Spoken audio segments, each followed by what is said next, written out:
Hello and welcome to the theElpyDimension. I am your guide Elpy, and this is the Canadian Nightcrawler bin. Today is the 25th of May 2025.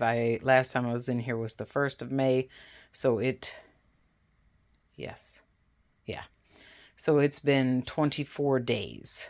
And this happens to me every time I come down to the worm bin. Okay, humidity is definitely up in my house in general. But yeah, I come down here, I'm like, I'm just going to get some castings. I got to get outside. I got to get planting. And then I start looking around and I'm like, well, maybe I should check on the blue worms because it's been 29 days since I have. And then these guys start moving around because I was disturbing their bin. And I'm like, well, maybe I should check on them. Maybe I should give them a little bit of melon. Looks like they need more weeds. I was going to give them a burdock leaf. I really want to, but burdock really is, I've discovered a sort of trap plant for, man, I just never stop getting over how cool these guys are. Trap plant for aphids, and I don't, somehow I've got some peppers inside yet, pepper plants, and they had aphids on them the other day. So, ooh, this would appear that there is more than one red wiggler in here, and they are breeding.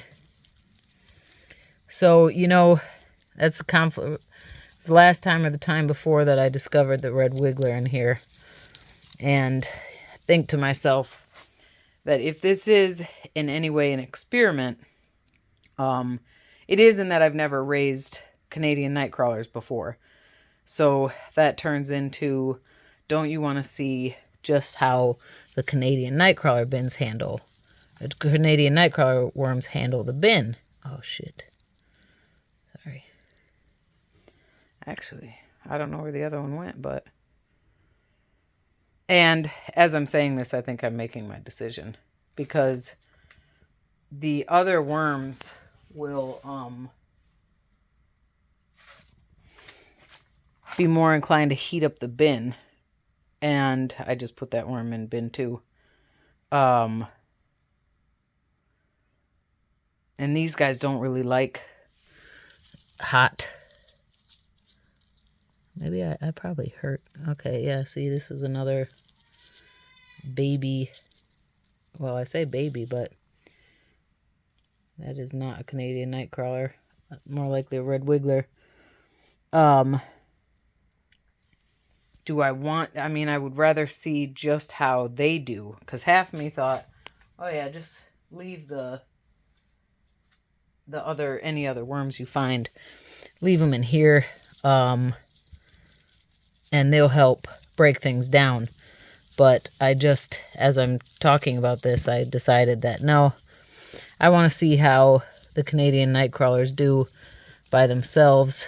And I know that the other compost worms will help bring the temperature up, and I don't want that for these guys. So luckily I have other bins and they can just, but you see, they really respond.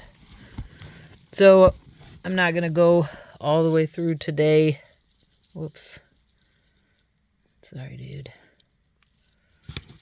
But I do want to check the moisture level in here. I know you see it's very moist, but I want to know if it's too moist. And we'll give them some rotten melon. Even though they're more anisic, vertically burrowing worms, they do engage in vermicompost. They do break stuff down, help break stuff down. So, oh, shoot. It's so hard with these huge worms to just dig in the bin. This is so much easier to... Okay, I'm going in. This bin is still unlevel. So, I'm going into this corner. This is the lowest corner to see what it's looking like. I remember just... Oh yeah, there's... Oh man, shucks. Man, this year is the year for me and way too much water. You see this grocery bag is soaked.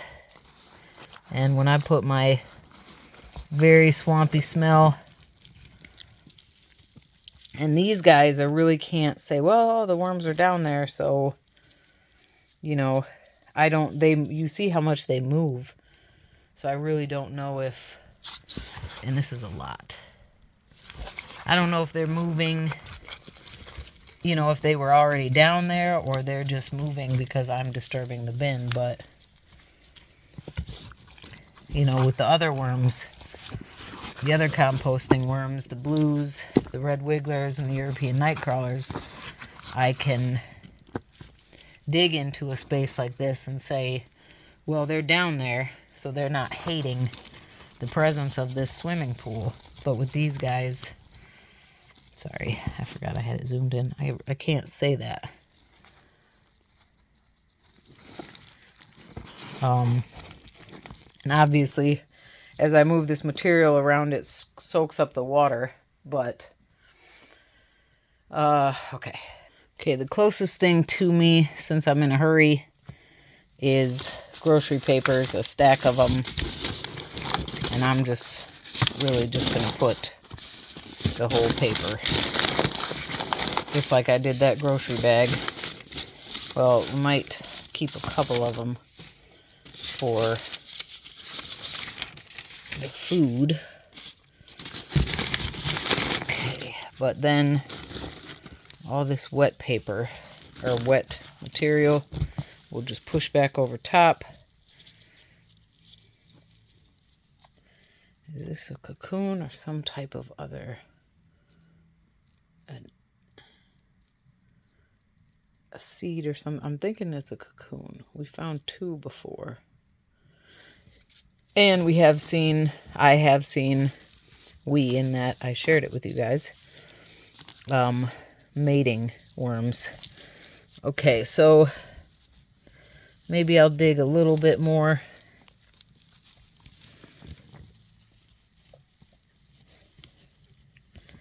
Like I said, I just got to be kind of careful. These guys all moving around and being such big creatures.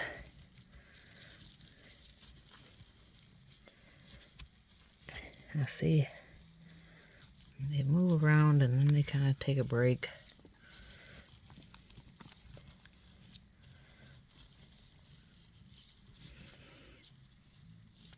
Some of this stuff is really compact.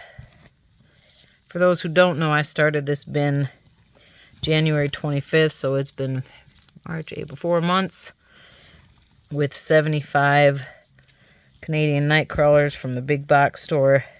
I counted, when did I count, guys? Was that in April or March? But I found 70, so potentially 5 died, because they're pretty hard to miss. You know, I mean, they move around a lot, but I made a very, trying to be careful. I did a very thorough search. Okay. Definitely there's a bunch of worms down in this material.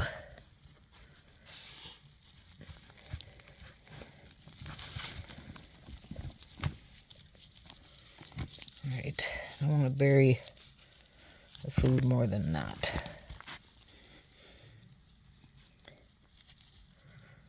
So, can I dig down here? Yeah, I really do need to be able to get in here and stir, because it's very, very compact. Especially the more I get down to the bottom. But it doesn't seem crazy wet over here. So I guess that's the one upside to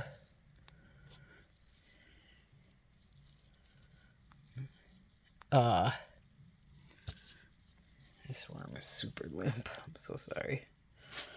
The one upside to the bin being unlevel is that instead of there being standing liquid across the whole bottom, there's only standing liquid. You know, it all drains to one side, so that kind of works. But I do need to get more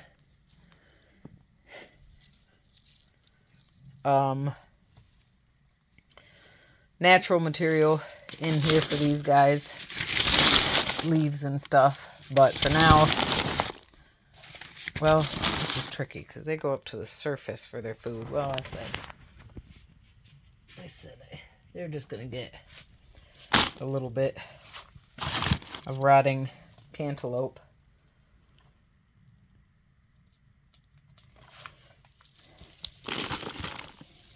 All right, so that's what's up with the Canadian Nightcrawlers.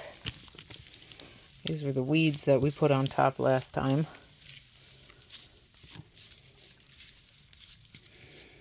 And we obviously need more. It's kind of pretty wet in here, but ooh.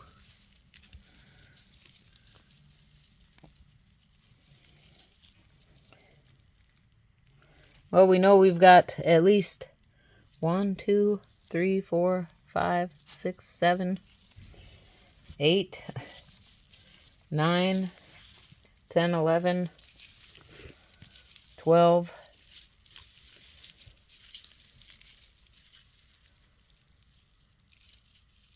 individuals. Oh no, did I? This one does not look good.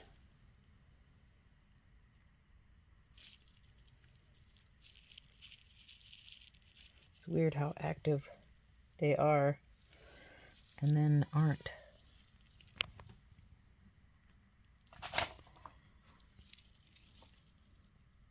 Okay, I was about to say, is it dead? Okay, well, that's it for a brief partial Canadian Nightcrawler visit after 24 days. Get to see a little bit of what's going on in here. We know that they aren't all dead. We know that it's a little extra moist, which, you know, again, the worms do like more moisture and they can get away from it, but that was really, really wet. But, you know, I am kind of thinking that, right, since it's all draining, perhaps, you know, I should allow it to be moist for them to breed. Anyways, it's better than not that I did something about that. Even though it's pretty moist in here, I am going to put the bubble mailer back on. These guys never hang out under the bubble mailer like the others do. The other worm bins. All right. Thanks so much for your time and your interest. Be safe. Be well. Bye for now.